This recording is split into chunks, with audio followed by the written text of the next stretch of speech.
right. Say, even if they say our husbands cannot vote because they cannot oppose the present government, that is the law. We, the military wives, we are plenty. And we don't have service number, and we are civilians, and this is democracy. We have every right to vote. We are coming out in full force 2027. Military wife, we they come out in full force. Don't get it twisted. We are not voting this man up here. We know they vote this man up here.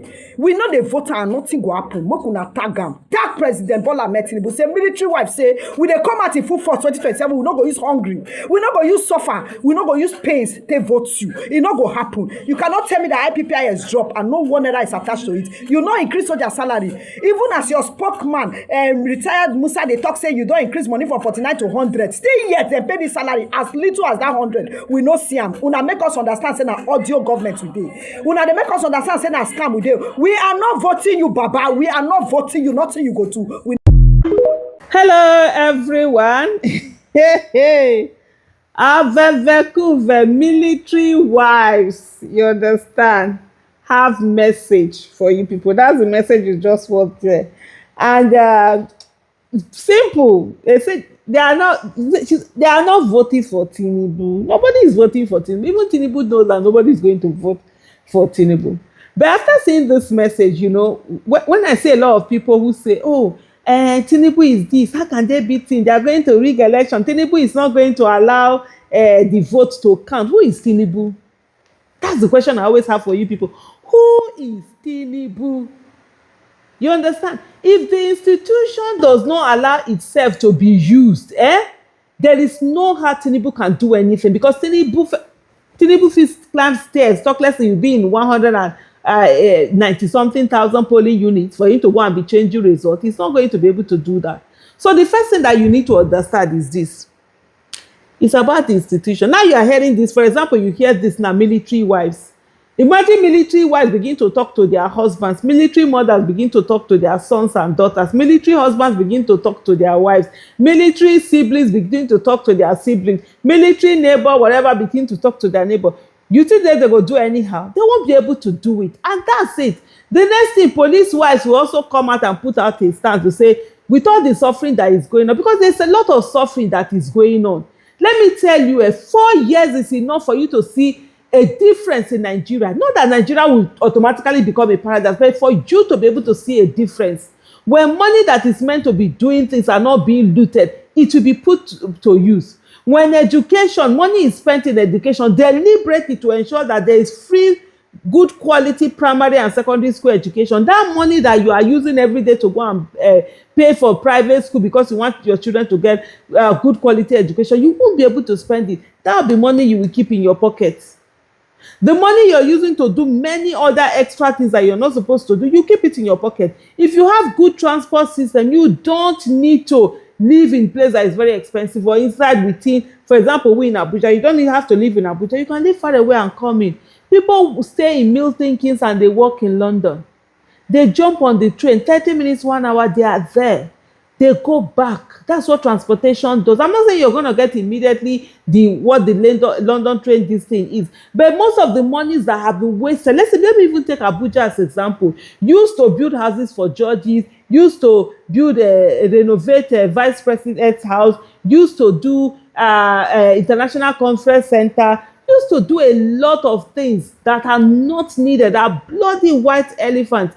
That money can go a long way in helping with the education, in helping with transport system, in helping with healthcare. And if you're not spending that whole money, you now will have enough for you to be able to use, you know, for yourself. That's one thing that every one of us have to put at the back of our head. Good governance is very, very important. It's not something that you just joke with. And then you come down to INEC. Like I always say, INEC is not the problem. The people in INEC are the problem. And if they begin to do the right thing, who is Bola? I ask again, who is Bola Ahmed Tinubu? Who is he? He can't rig nothing. The only thing they are depending on, and that's why you see a lot of people that talk, is the fear that you have of him.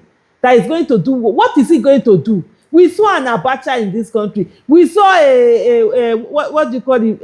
Ibrahim Badamasi Babangida, IBB, Maradona. Where is he Maradona to today? We've seen other dictators. Once upon a time, they were in office. Where are they today? It is you standing. And if you say enough is enough, that enough will be enough. All that matters is your polling unit. All that matters is your vote. All that matters is your family. All that matters is your street. Vote for them. Vote for you. Vote for the right person. Don't vote out of fear. Vote out of courage, because yes, you can. And indeed you can. Tinubu can do nothing, will not be able to do anything. Even the judiciary that a lot of you are afraid of, what is there? We sit down on that day. They do anyhow, they say anyhow. We all sit down there, because this country belongs to every one of us. It's not for a few people. It's not for some who think that, oh, they will come and do anyhow. They will, if not die, we know they die already. Any of us, they are alive for this Nigeria. No be die, we they die every day. Terrorists, they kill. Bad governance, they kill. All the manner of things, they kill. So which kind of death you they fear where you never see before? Everybody, let me tell you, we're going to come out and vote. We consider this vote as if it is manual vote. There's nothing electronic. They forget. Every vote that is put in there, under your nose, they will count it. Under your nose, they will write it. You will follow what has been written all the way to your word collation center. And you will ensure that what was written at the polling unit is what is written at the word collation center. When they finish writing it like that, you will carry it and go to the state local government collation center. The same thing. Eyes on it. You follow it to a state collation center and all the way to Abuja. That is how to get it done. Nothing else. It's going to take us work. Yes, we'll put in the work. It's better to put in 5 months of work, and then you are able to get good governance for the next 4 years, than to do nothing and suffer for the next 4 years.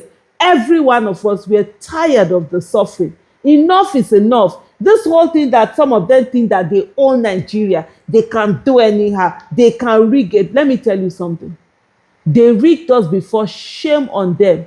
If they rig us against this time, shame on us. Then we are the failure, not them. We then will be the failure, not them.